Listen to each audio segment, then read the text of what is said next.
চিরিকুতি গল্প।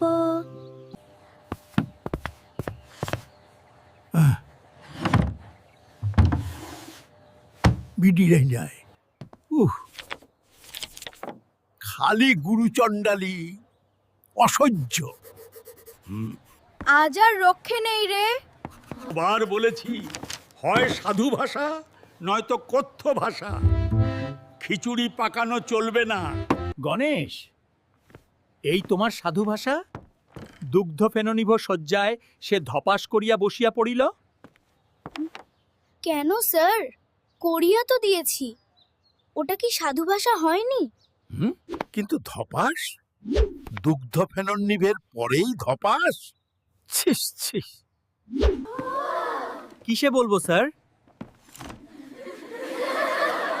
কথ্য ভাষায় না, অকথ্য ভাষায়। মনে করো, স্কুলের ঝাড়ুদার যদি হেডমাস্টারের সাথে এক আসনে বসে, দেখতে কেমন লাগবে? দৃষ্টিকটু। দুগ্ধ ফেন্নিব শয্যায় আয়াস সহকারে বসিল। হয়েছে স্যার?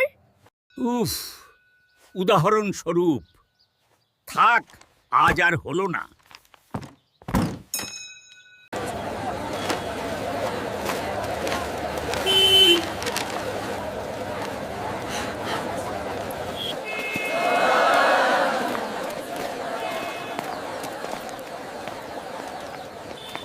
কচ্ছপের গতিতে এগুচ্ছে লাইনটা।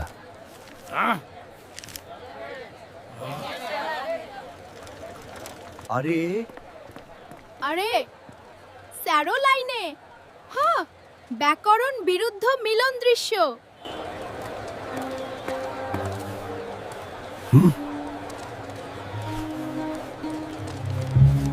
সর্বনাশ! পকেট মারছে তো। পকেট মারছে?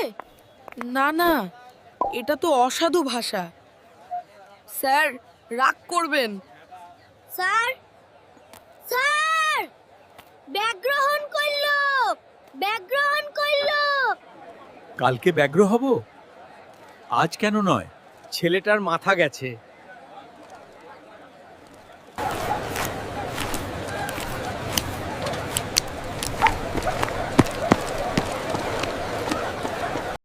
পুনরায়, পুনরায়, পুনরায় ব্যাগ গ্রহণ করল।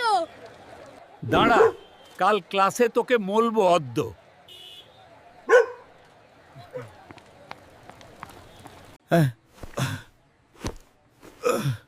আমার ব্যাগ, আমার ব্যাগ।